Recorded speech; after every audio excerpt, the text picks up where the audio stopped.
Commander Zarthak stared at the blue planet through the view screen of his scout ship. Earth. The name felt strange in his thoughts. According to all Veltorian military intelligence, this world was ripe for conquest. The humans were supposed to be primitive, barely able to reach their own moon, let alone defend against the might of the Veltorian Empire. "Final approach vector locked in, Commander," said Lieutenant Krelvor from the navigation station. "Our stealth systems are operating at full capacity. Human detection systems should be completely blind to our presence." Zarthak nodded, his scaled skin reflecting the soft blue glow of the ship's interior lights. "Proceed with caution. Remember our mission parameters. We observe only." The small scout ship, sleek and predatory in design, curved through Earth's upper atmosphere. It left no trail, made no sound that human instruments could detect. At least that was what Zarthak believed. "Landing zone identified," reported Officer Mektal, the youngest member of the three-person crew. "It appears to be a desert region with minimal human presence, adjacent to one of their military testing facilities." Zarthak leaned forward. "Show me." The screen shifted to display a nighttime view of harsh, rocky terrain. In the distance, the lights of a large complex glowed against the darkness. "White Sands Missile Range," Mektal read from the data. "According to our intelligence, it's where humans test their most advanced weapon systems." "Perfect," Zarthak said. "We'll establish our observation post on that ridge overlooking the facility." The ship descended silently, landing in a narrow canyon that would shield it from casual observation. Not that Zarthak expected any humans to spot them. The scout ship's cloaking technology was the pride of the Veltorian fleet, capable of bending light and absorbing radar. As the ship settled, on the rocky ground, Zarthak checked his personal equipment. The exosuit would protect him from Earth's atmosphere, which contained too much oxygen for Veltorian comfort. The translator implant behind his ear would convert human languages into something he could understand, and the optical enhancers would allow him to observe human activities from a safe distance. "Atmosphere and gravity checks complete," Krelvor reported, "within acceptable parameters for short-term exposure." Zarthak stood, towering over his subordinates. Even among Veltorians, known throughout the galaxy for their impressive physical form, Zarthak was tall. His muscular frame and the distinctive red markings on his crest indicated his high military rank and noble bloodline. "Let's move out," he ordered. "Remember, we're here to observe and report. The invasion fleet awaits our findings before they launch the main assault." The three Veltorians exited their ship, the desert night cool against their exosuits. They moved with practiced precision, setting up their observation equipment on the ridge just as the first hints of dawn touched the eastern sky.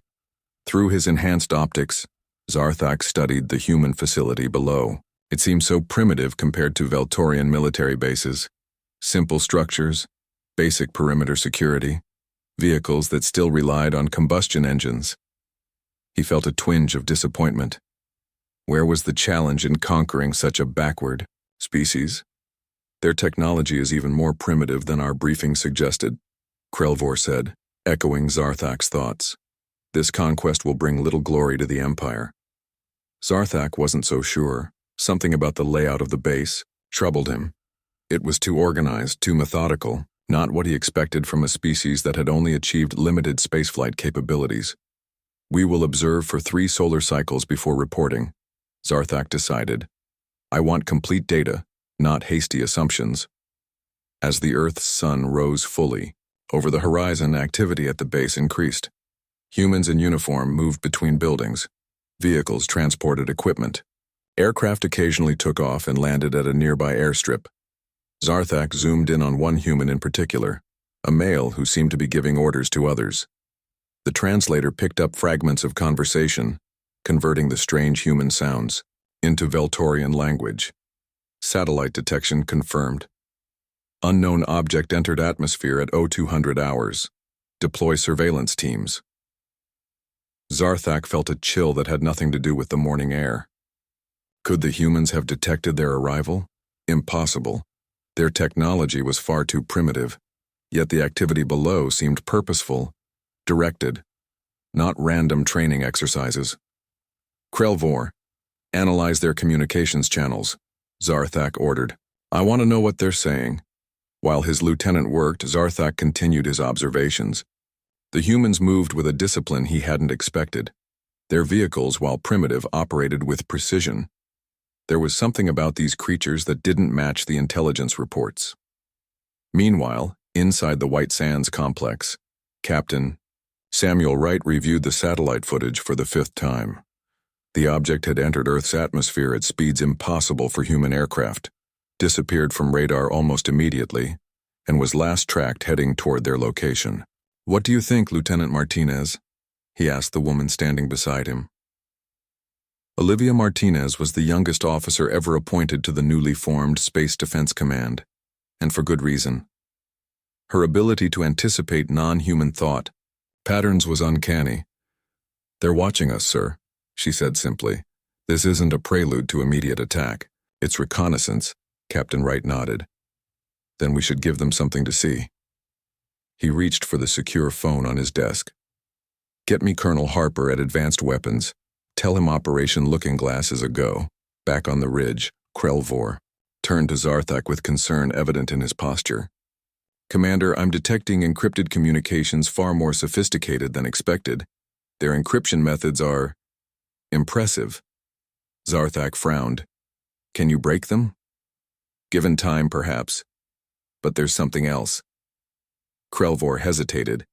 Some of their communications technology uses principles similar to our own quantum relay systems. Now Zarthak was truly troubled. Quantum communication was not a technology a primitive species should possess. It suggested either remarkable independent development or, could they have encountered other spacefaring species? Mektal asked, voicing the concern now growing in all their minds. Unknown, Zarthak replied. But we will proceed with extra caution. Continuous monitoring of all frequencies. I want to know the moment anything changes. As the first day of observation continued, Zarthak watched the humans with growing unease. They didn't move like a species unaware of the greater galaxy. They moved like a species preparing for something. When darkness fell again, unusual activity began at the missile range. Lights blazed across the testing grounds. Vehicles and personnel converged on a central area. They're preparing for something, Zarthak observed. Some kind of night exercise, perhaps. But deep inside, a feeling he rarely experienced began to grow. Doubt. The mighty Veltorian Empire had conquered 17 worlds across 3 star systems. Earth was supposed to be an easy addition to that list. Yet as Zarthak watched the humans moving with purpose below, he couldn't shake the feeling that the Empire had seriously underestimated this species, and he would soon discover just how right that feeling was. The morning sun beat down on the desert landscape as Zarthak adjusted his optical enhancers. Activity at the human military base had increased dramatically overnight. Vehicles of various sizes and shapes now gathered on the wide testing grounds, forming neat rows that spoke of organization and purpose. They're preparing some kind of demonstration, Zarthak said to Krelvor, who monitored communications beside him. Perhaps a training exercise, the lieutenant replied. Nothing that should concern us. Mektal, who had been scanning different sections of the facility, suddenly straightened. Commander, look at the eastern section. Zarthak shifted his gaze. A group of humans in what appeared to be formal military attire had gathered near a raised platform. One human stood apart from the others, speaking into a device that amplified his voice. The translator implant struggled with the distance, catching only fragments. Demonstration of our newest defensive capabilities. Visitors. Message of preparedness. Visitors? Krelvor questioned. Could they mean us? Zarthak silenced him with a gesture. Impossible. Continue observation. What followed in the next hour shook Zarthak's confidence to its core. First came the missile launches, not the primitive chemical rockets his briefing had described, but sleek projectiles that shot into the sky with minimal exhaust signatures. They moved with a precision that matched Veltorian technology, executing mid-air course corrections that should have been beyond human capabilities. Record everything, Zarthak ordered, his voice tight. The fleet must see this. The missiles struck targets over the horizon with perfect accuracy. Moments later, a holographic display visible even from their distant observation post showed the results. Direct hits, no deviation. They shouldn't have this technology, Krelvor whispered. Our intelligence indicated they were decades away from such precision guidance systems. Zarthak remained silent, watching as the demonstration continued. Next came ground vehicles, armored transport carriers that moved across the desert terrain with surprising speed. When they reached the center of the testing ground, something even more shocking happened. Energy shields, actual energy shields, flickered to life around the vehicles, visible as faint blue bubbles in the morning light. Impossible, Mektal gasped. Energy deflection technology from humans? Zarthak zoomed in further, focusing on the lead vehicle. A human female stood atop it directing the demonstration. Her uniform was different from the others, more elaborate, indicating higher rank. The translator picked up her commands clearly as she spoke into a communication device. Initiate weapons test sequence Alpha. All units prepare for simulated orbital bombardment. Orbital bombardment. The words sent a chill through Zarthak's body. That was the primary attack strategy of the Veltorian fleet. How could these humans be preparing specifically for that? The answer came moments later as the sky above the testing ground suddenly filled with small, drone-like objects. Hundreds of them, moving in perfect coordination. They began simulating an attack pattern that was disturbingly similar to standard Veltorian tactics. The ground vehicles responded, their energy shields adjusting frequency in real time to counter each simulated attack. Then countermeasures launched.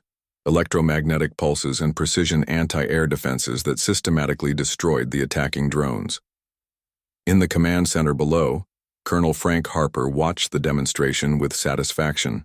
Beside him, Captain Samuel Wright and Lieutenant Olivia Martinez monitored the reactions from their hidden sensor array, aimed at the ridge where the aliens had established their observation post. They're definitely watching, Lieutenant Martinez confirmed. Heart rates elevated, communication patterns suggest distress. Colonel Harper nodded. Good. Move to Phase 2. Let's show them our heavy artillery. Back on the ridge, Zarthak could barely process what he was seeing. The humans were now rolling out larger weapons platforms, massive cannons that appeared to use some form of railgun technology. The energy requirements for such weapons should have been beyond human power. Generation capabilities. Yet when the weapons fired, the results were unmistakable. Hypervelocity projectiles struck distant targets with force that kicked up dust clouds visible even from their position. We need to report this immediately, Krelvor urged. The invasion fleet must be warned. Zarthak raised a hand. Not yet. There's more to see.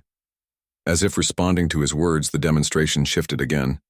This time, aircraft appeared, fighter jets that moved with an agility that surprised even Zarthak, a former pilot himself. They executed maneuvers that put immense strain on both machines and pilots, yet performed them flawlessly. Their aerial capabilities exceed expectations as well, Mektal noted, recording everything, though still reliant on atmospheric flight. Zarthak was about to respond when something new appeared in the sky. Not coming from the base, but from high above. It descended slowly, its shape unlike anything he had seen in human military records. What is that? Krelvor asked, zooming in with his own enhancers.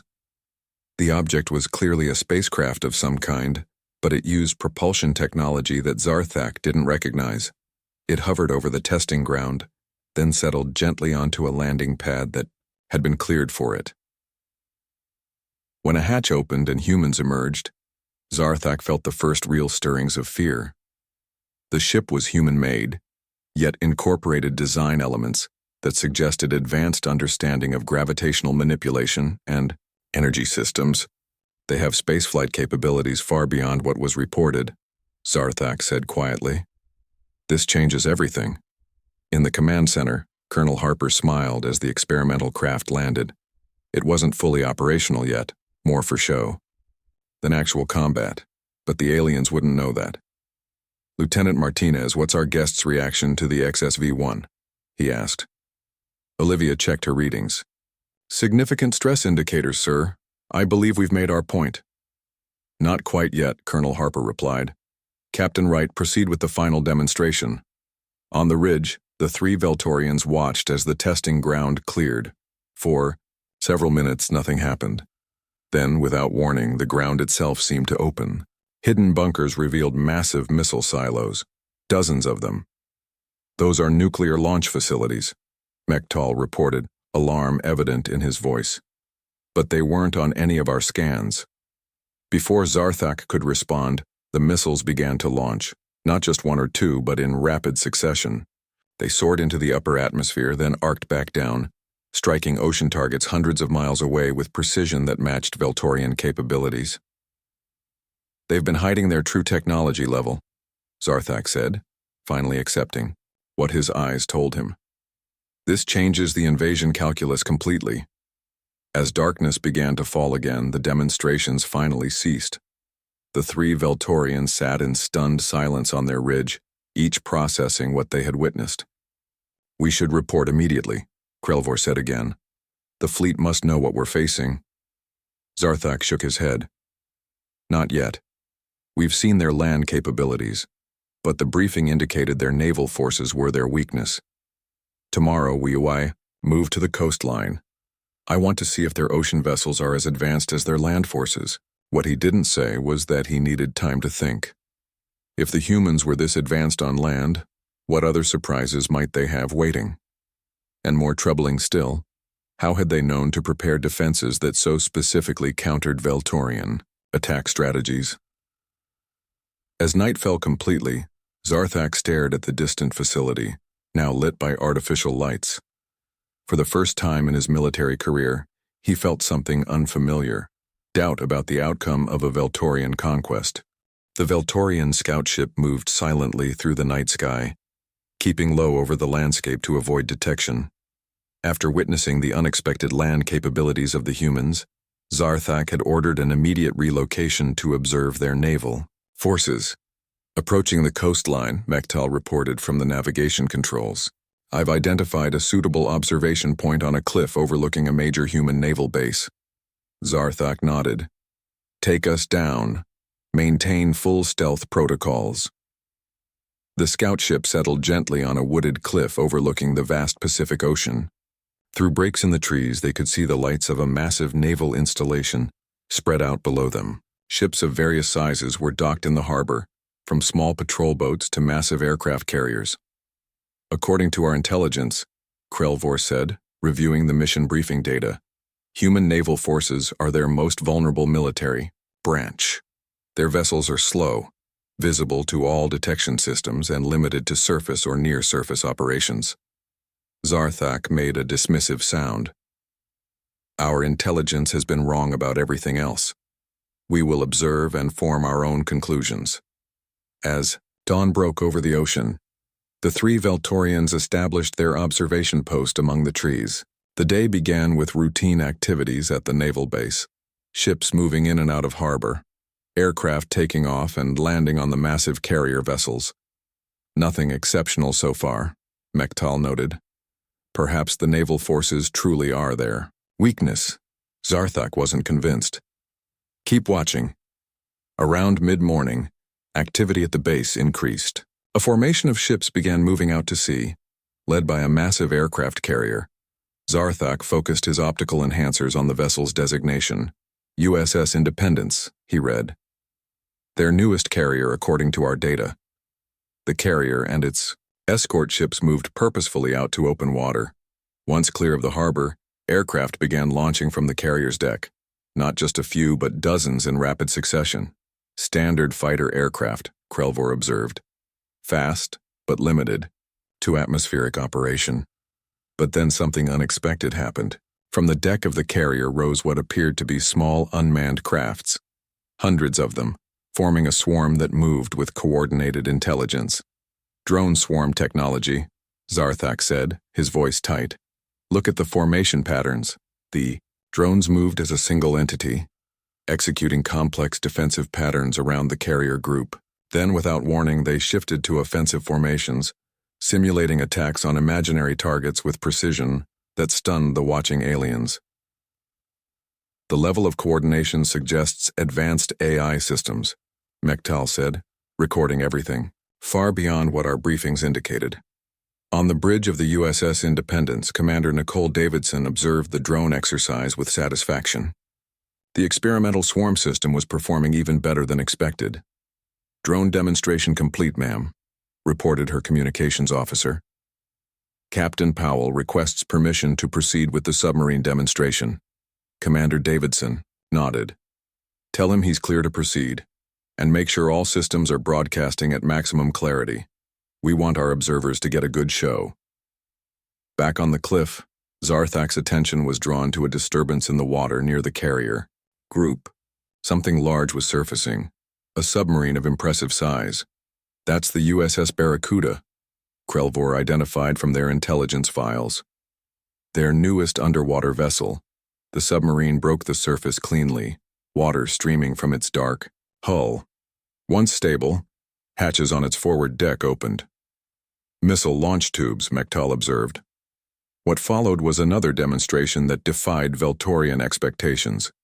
The submarine launched what appeared to be standard missiles, but their behavior after launch was anything but standard. The projectiles rose, then altered course multiple times, communicating with each other to create attack patterns that would be nearly impossible to counter. "Those missiles are networked," Zarthak said, unable to keep the alarm from his voice. "They're sharing targeting data and adjusting in real time." The missiles struck targets floating far out at sea with perfect accuracy. Not one miss, not one error. "Their underwater capabilities exceed our countermeasures," Zarthak noted grimly.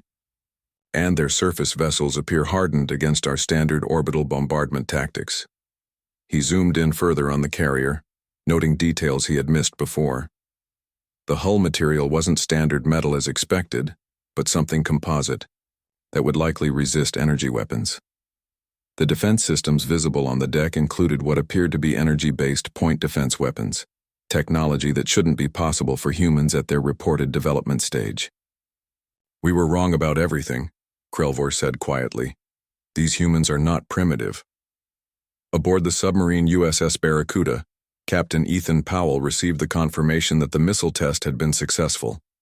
"All targets destroyed, sir," reported his weapons officer. "Network performance at 98.7% efficiency." Powell nodded. "Excellent. Prepare for the final demonstration." On the cliff, the three Veltorians watched as the submarine submerged again. For several minutes, nothing happened. Then, without warning, the water around the carrier group began to churn. "What's happening?" Mektal asked, adjusting his sensors. Before anyone could answer, multiple smaller vessels burst from beneath the waves simultaneously, at least 20 of them, appearing in perfect coordination. Stealth underwater drones, Zarthak identified, his military training allowing him to recognize the technology despite never having seen human versions before. They were there the entire time, and our sensors didn't detect them. The underwater drones performed a complex dance around the carrier group, demonstrating both defensive and offensive capabilities. Some fired smaller torpedoes at targets. Others released countermeasures that created confusion zones in the water, areas where sensors would be blind. Their underwater warfare capabilities are at least equal to our own, Zarthak admitted, possibly superior in some aspects. As evening approached, the naval demonstration concluded. The carrier group formed up and began returning to base, their message clearly delivered.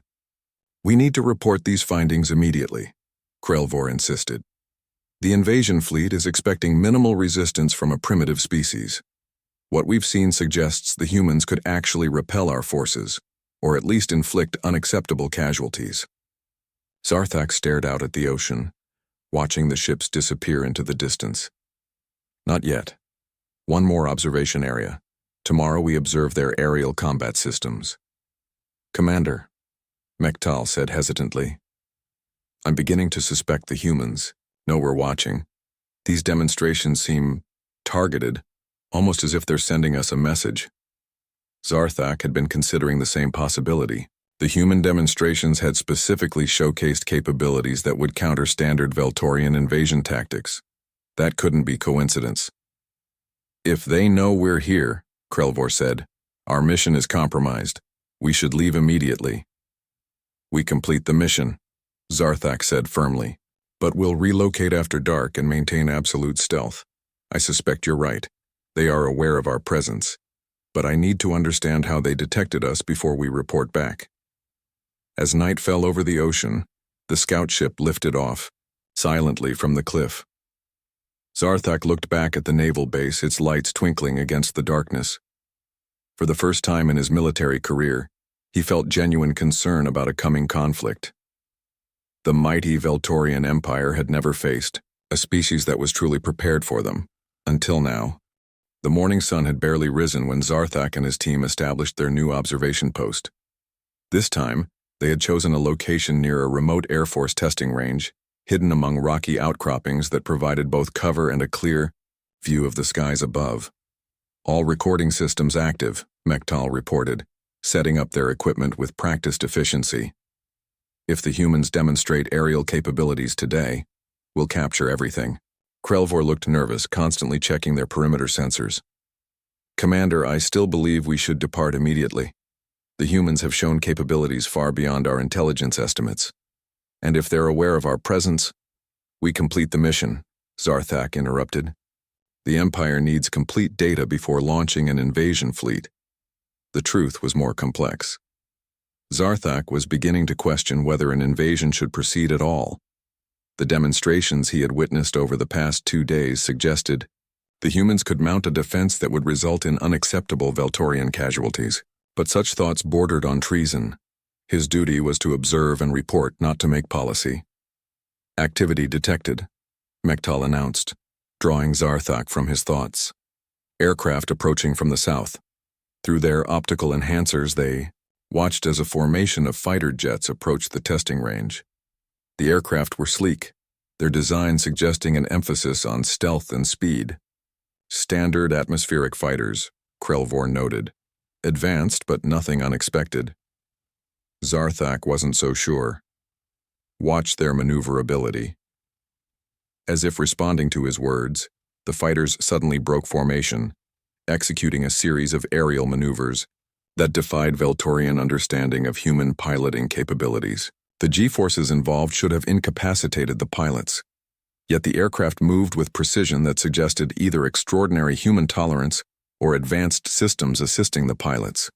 Their control systems must be far more sophisticated than reported, Zarthak observed. Look at the turn radius on that banking maneuver. The jets continued their demonstration, showcasing speed, agility, and coordination that impressed even Zarthak, who had been one of the Veltorian fleet's top pilots before his promotion to commander. Then came something new. From a hangar at the edge of the testing range emerged what appeared to be unmanned aerial vehicles, drones larger than those they had observed during the naval demonstration. Combat drones, Mektal identified, but much more advanced than anything in our briefing materials. The drones took to the air without human pilots, moving with an agility that even the impressive fighter jets couldn't match. Free from the biological limitations of human pilots, they executed maneuvers that would have killed any living operator, pulling turns and accelerations that bent the laws of physics. Their AI systems are far more advanced than reported, Zarthak said, recording everything. These drones operate with near-sentient decision-making capabilities. The drones formed complex attack patterns, simulating combat against imaginary enemies. They communicated with each other, adapted to changing situations, and demonstrated weapon systems that included both conventional projectiles and what appeared to be directed energy weapons. At the control center of the Air Force testing range, Major Allison Carter monitored the performance of her experimental XV-7 Phantom aircraft from a secure bunker. All systems nominal, reported her chief engineer. Stealth capabilities at maximum efficiency. The observers on the ridge won't detect it until we're right on top of them. Major Carter nodded. Good. Let's proceed with the final phase. General Carter wants to make sure our visitors get the full picture of our capabilities. Back at the observation post, Zarthak and his team were so focused on the aerial demonstration that they failed to notice a new signal on their perimeter sensors, a faint blip that appeared and disappeared too quickly for the automated systems to trigger. an alarm. Their drone technology alone would pose a significant threat to our landing craft, Krelvor was saying, his earlier nervousness replaced by professional analysis. Combined with their fighter capabilities, our air superiority during the initial invasion phase cannot be guaranteed. Zarthak was about to respond when something impossible happened. A voice, a human voice, came directly through their communication system. To the alien observation team on the ridge. We've been aware of your presence since your arrival. This demonstration has been for your benefit. Consider carefully what you report back to your superiors. The three Veltorians froze, looking at each other in shock. Their communication system was supposed to be undetectable, encrypted with technology no human should be able to access, let alone breach. How is this possible? Mektal whispered, checking their equipment for malfunction. There's no way they could. He fell silent as the air above them shimmered, and a previously invisible aircraft suddenly appeared less than 100 meters away, hovering silently. It was unlike any human aircraft they had observed. No visible propulsion system, no exhaust, no sound at all. That's not possible, Krelvor said, his voice tight with shock. Their technology can't. Apparently it can, Zarthak replied, staring at the craft. Its design was elegant, almost beautiful, incorporating elements that reminded him uncomfortably of Veltorian engineering principles. The voice came again through their system. This is Major Allison Carter, pilot of the X-7 Phantom. Your cloaking technology is impressive, but we've been tracking you since you entered our atmosphere. Every demonstration you've witnessed was specifically designed to convey a message. Earth is not the primitive world your intelligence suggested. In the cockpit of the fixed E-7, Major Carter watched the alien observation post through advanced sensors that penetrated their camouflage. The aliens were humanoid but clearly not human, taller, with scaled skin and distinctive crests on their heads. They looked shocked, exactly as General Carter had predicted they would. How should we proceed, Major? Came the voice of her co-pilot in the rear seat. Keep position. General Carter wants them shaken, not harmed. On the ground, Zarthak had recovered from his initial shock. Military training took over as he assessed their situation. We need to leave, Krelvor said, panic evident in his voice. They've been watching us the entire time. Now they're showing their aerospace capabilities, Mektal added, still recording despite his obvious fear. That craft is at least equal to our scout ship in technology. Zarthak made a quick decision. Prepare for immediate extraction, but first. He looked up at the hovering craft. I need to understand how they detected us. He opened a channel on their communication system, hoping the humans could receive as well as transmit. This is Commander Zarthak of the Veltorian Expeditionary Force. Your demonstrations have been educational, but I must know, how did you detect our presence? Our cloaking technology should be beyond your current capabilities. There was a pause, then Major Carter's voice returned. We've had prior experience with Veltorian technology, Commander. More than your empire realizes.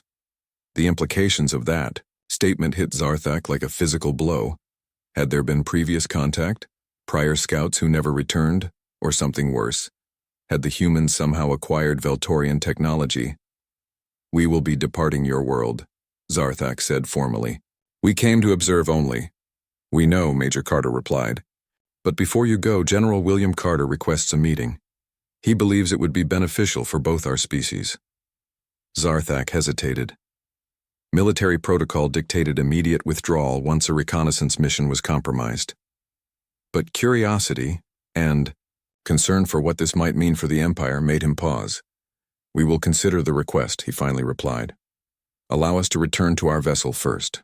As the three Veltorians packed their equipment, the HFY Phantom maintained its position overhead, a silent reminder of how drastically wrong their intelligence had been about human capabilities. Commander, Krelvor said quietly, do you believe meeting with the humans is wise? Zarthak looked up at the hovering craft, its technology a disturbing mystery. I don't know, but I do know this. What we report back will determine whether the Empire launches an invasion or seeks another approach. And right now, I lack critical information to make that report complete. The fate of two species might hang on his decision. Zarthak stood beside his scout ship, watching as 3 human vehicles approached across the desert floor. He had agreed to meet with this General Carter, but insisted on doing so near their vessel.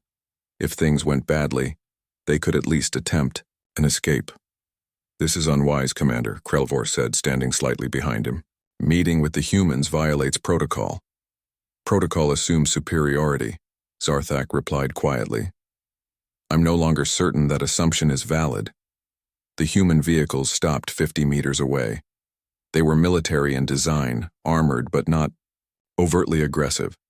6 humans emerged, 5 wearing combat uniforms with weapons visible but not aimed. The 6th, an older male with silver hair and an air of authority, wore a more formal uniform adorned with symbols of rank. "That must be General Carter," Mektal observed from the ship's sensor station, communicating through their implants. The general approached alone, stopping at a respectful distance. "Commander Zarthak, I presume. I'm General William Carter of Earth's Extraterrestrial Defense Initiative. Thank you for agreeing to this meeting." Zarthak was surprised by the directness. No deception, no attempt to hide the fact that humans had an organization specifically designed for alien contact. "You've been expecting us?" It wasn't a question, but General Carter nodded anyway. "For quite some time, we've been aware of the Veltorian Empire and its expansion habits." Zarthak felt a chill that had nothing to do with the desert air. "That information is not possible for you to have." General Carter's expression remained neutral. "I believe you'll find many of your assumptions about Earth need revision, Commander. With your permission, I'd like to show you something that might explain our situation more clearly."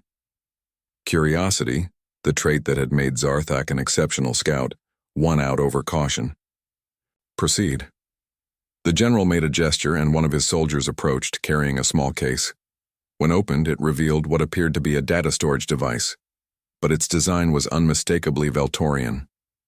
"This can't be," Zarthak said, restraining himself from reaching for the device.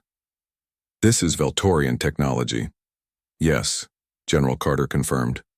"Recovered from a damaged scout ship very similar to yours that crashed on Earth 47 years ago." The revelation hit Zarthak like a physical blow. No such mission failure had ever been reported to the military, which meant the Empire had either never known about the crash, or worse, had concealed it. "The ship was mostly destroyed, General," Carter continued, "but we recovered enough technology to begin understanding your capabilities. More importantly, we learned about your intentions toward Earth." Zarthak remained silent, processing this information. It explained so much: how the humans had detected their arrival, how they knew to prepare defenses specifically designed to counter Veltorian tactics. "I would like to show you our facility," General Carter said. "With appropriate security measures, of course. I believe it's important for you to understand exactly what you would be reporting back to your superiors." Against Krelvor's continued objections, Zarthak agreed. After ensuring the scout ship was secured and leaving Mektal to guard it, he accompanied the humans in one of their vehicles. The journey was short, ending at what appeared to be a simple entrance built into a mountainside. Once inside, however, Zarthak realized the facility extended deep underground, far deeper than their scans had detected. The security was impressive, with multiple checkpoints and security measures that suggested serious defensive capabilities.